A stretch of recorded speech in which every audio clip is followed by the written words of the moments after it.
On the September 17, 2023, God's servant, Apostle Fonja gave a prophecy concerning the Middle East of an imminent problem that is coming to the Middle East. This was the prophecy. According to his words, Yes, praying for Middle East. Hallelujah. Against a strange problem that is coming. And there is This is an NBC News special report.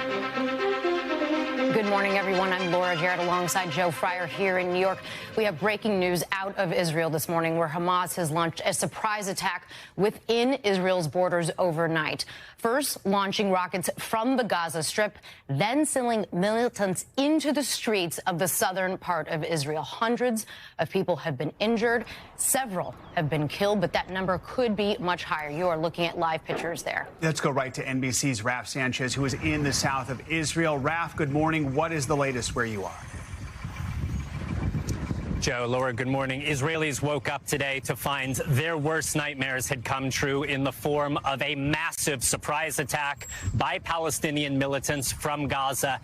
As we speak, Palestinian gunmen are inside Israeli cities and towns, something we have never before seen on this scale, and they are fighting running gun battles against Israeli ground forces. Hamas, the major Palestinian militant group that controls Gaza, says they have taken Israelis hostage and they have taken them back inside of Gaza.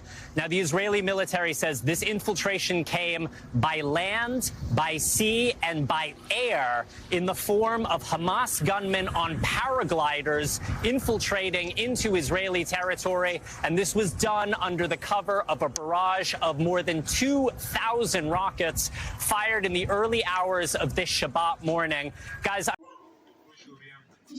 yes, praying for Middle East. Hallelujah. Against a strange problem that is coming. And there is Incredible scene playing out there, the idea of armed gunmen going in. Can you tell us more about the paragliders?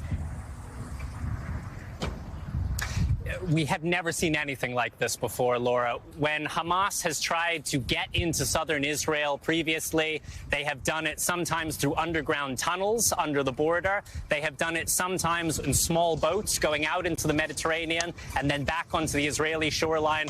This morning, for the first time, they crossed by air in paragliders. It is not clear how many of them, but these are armed, highly trained Hamas militants landing by air, catching the Israeli state completely by surprise. Prime Minister Benjamin Netanyahu addressed his people earlier today, and he said Israel is at war. This is above and beyond those rounds of fighting that the world has got used to over the last decade, where we see Israel and Hamas fighting for 72 hours a week. This is on a much, much bigger scale. There is at this point no official word on death tolls, but the videos we are seeing are absolutely harrowing, showing bodies, what appear to be bodies of both Israeli soldiers and civilians. And this is a country right now that is bracing for the absolute worst. When God's servant speaks, the wise listens. Deuteronomy 18:37. Who is he who speaks? And it comes to pass, when the Lord has not commanded it. Emmanuel, God with us.